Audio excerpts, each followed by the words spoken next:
आप भूगर्भ की साधना से आए हैं, हजारों हजारों फीट धरती के नीचे जब आप ये महासाधना करते हैं तो क्या कीड़े मकोड़े सांप बिच्छू आपको काटते नहीं हैं? और मिट्टी के इतने दबाव से क्या आपका शरीर पिसता नहीं है?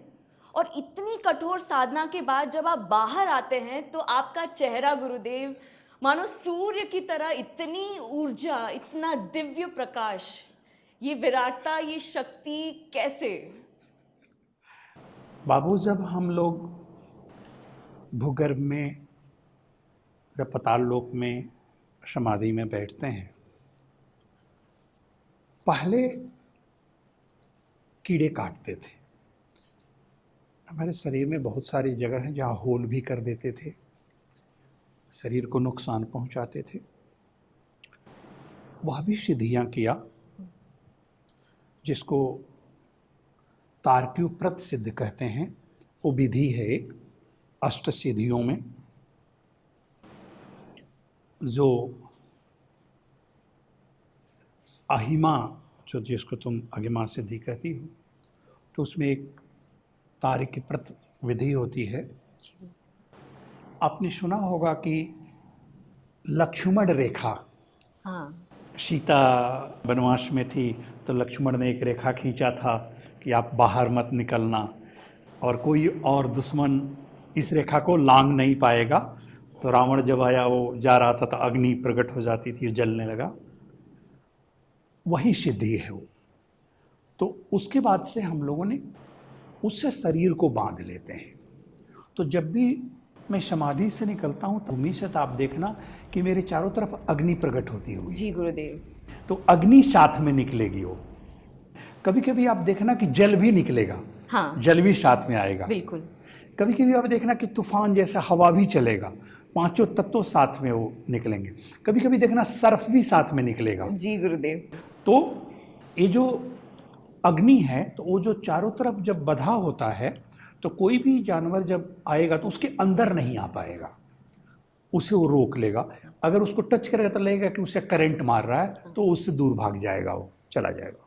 और रही बात भूमि का दबाव, हाँ, भूमि का दबाव बहुत होता है।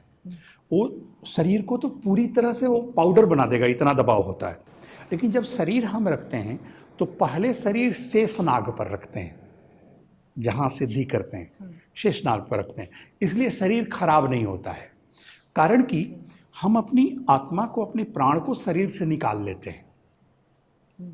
कमल दल से हम लाते हैं विष्णु लोक, विष्णु लोक से शिवलोक, शिवलोक से ब्रह्मलोक, और उसके बाद से प्राण को बाहर निकाल लेते हैं। और फिर अलग अलग लोक में हम जाकर के सिद्धि करते हैं। सिद्धि करके तब उस शरीर को वहीं छोड़ देते हैं। अगर शरीर दूसरी जगह रहेगा तो शरीर खराब हो जाएगा।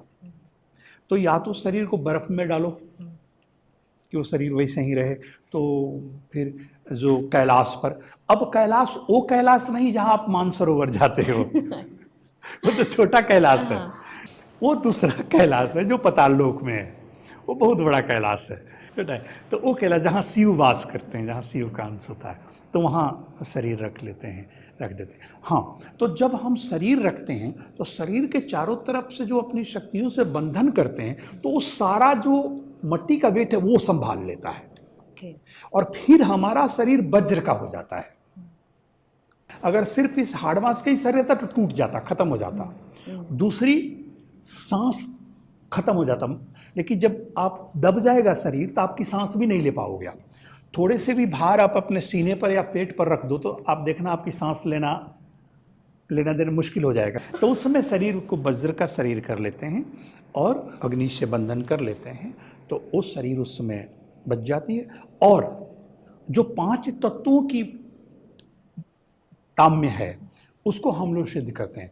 अर्त्यम, वत्यम, नध्यम, शाख्यम, पुर्त्यम, ये होता है, ये हमारी सिद्ध की भाषा है। उसके बाद उन 5 शक्तियों को सिद्ध करके शरीर को वज्र करते हैं।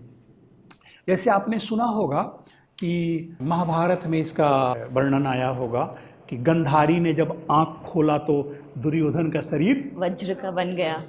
वज्र गुरुदेव। का बन गया जी, और जी। थोड़ा सा शरीर वो ढक लिया था कृष्ण के कहने पर, तो उसका कमजोर है। और कमजोर रह गया और उसी से मरा वो, उसी के टूटने से उसकी मृत्यु हुई। तो वो वही सिद्धि है। अब एक एक हम लोगों की कपाली समाधि भी होती है, तो उस समय जब हम लोग कपाली समाधि से निकलते हैं और उस समय मैं जिसको देखा वो कोई भी किसी तरह की भी बीमारी हुई वो ठीक हो जाएगा, वो कपाली समाधि है। वो वही गंधारी की आंखें होती है, वो उस समय वही दृष्टि वही शक्तियां होती है। उसके बाद उठे जिसके पर हाथ रखे वो ठीक हो जाएगा।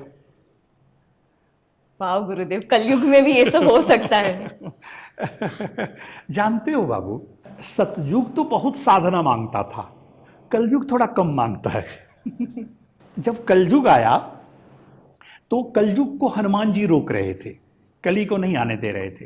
हनुमान जी बहुत युद्ध किए कि कलयुग नहीं आने दूंगा, और कलयुग कहा मैं आके रहूंगा। लेकिन कली ने एक बात कही हनुमान जी से कि हनुमान जी देखो, मैं बहुत गंदा हूं, मैं बहुत खराब हूं, मैं धर्म नहीं करने दूंगा, मैं गलत कराऊंगा, झूठ बुलवाऊंगा, उल्टा करूंगा, लोगों का विचार खराब कर दूंगा, लोगों के व्यवहार खराब कर दूंगा, मानवता को खराब कर दूंगा, सब कर दूंगा। लेकिन एक अच्छाई भी है मुझ में, सतयुग में, त्रेता में, द्वापर में बरसों बरसों तपस्या करने में जो मिलेगी, मेरे युग में पल भर की तपस्या में मैं दे दूंगा। Oh, wonderful. पल भर की तपस्या में दे दूंगा। लेकिन हनुमान जी वो पल भर ही मैं नहीं करने दूंगा, हर तरह से भटकाऊंगा।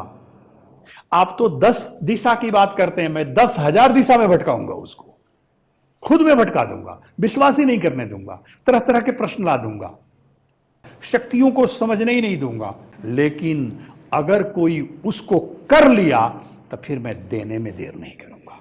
तो यही जो पंच अद्वैत है, इन्हीं शक्तियों से बांधते हैं और इन्हीं शक्तियों से शरीर की रक्षा करते हैं और रक्षा कर कर निकलते हैं। उसके बाद और भी जो हम लोगों के इष्ट होते हैं देवता, जैसे पवन देव होते हैं, अग्निदेव होते हैं, सूर्य देव होते हैं, पृथ्वी भी एक देव हैं, पृथ्वी भी एक देव हैं, हाँ जल देव हैं।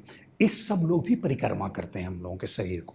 जब हम तपस्या बैठते हैं तो सब लोग ये परिक्रमा करते हैं, तो इससे भी रक्षा होता है, इससे भी रक्षा होता है। गुरुदेव, मैं जो ये सुन रही हूँ, मतलब आज के लिए इतने साइंस के साथ आपने जो इस साधना की शक्ति और सिद्धि को समझाया है, nobody else in the world can do Gurudev, only you can do it. सिर्फ आप ही ये कर सकते हैं। मानो आप ही एक हनुमान का रूप लेकर आए हैं और वज्र की तरह हम बच्चों को भी इन सारी चीज़ों से ऊपर उठाने के लिए। थैंक यू सो मच गुरुदेव। गुरुदेव, जैसे हनुमान जी छोटे से छोटा रूप ले लेते, बड़े से बड़ा विराट रूप ले लेते थे, आपका भी मैंने बहुत बार ऐसा साक्षात्कार किया है कि दुनिया के किसी भी कोने में आप 42 सेकेंड्स में अपनी साधना शक्ति से पहुंच जाते हैं।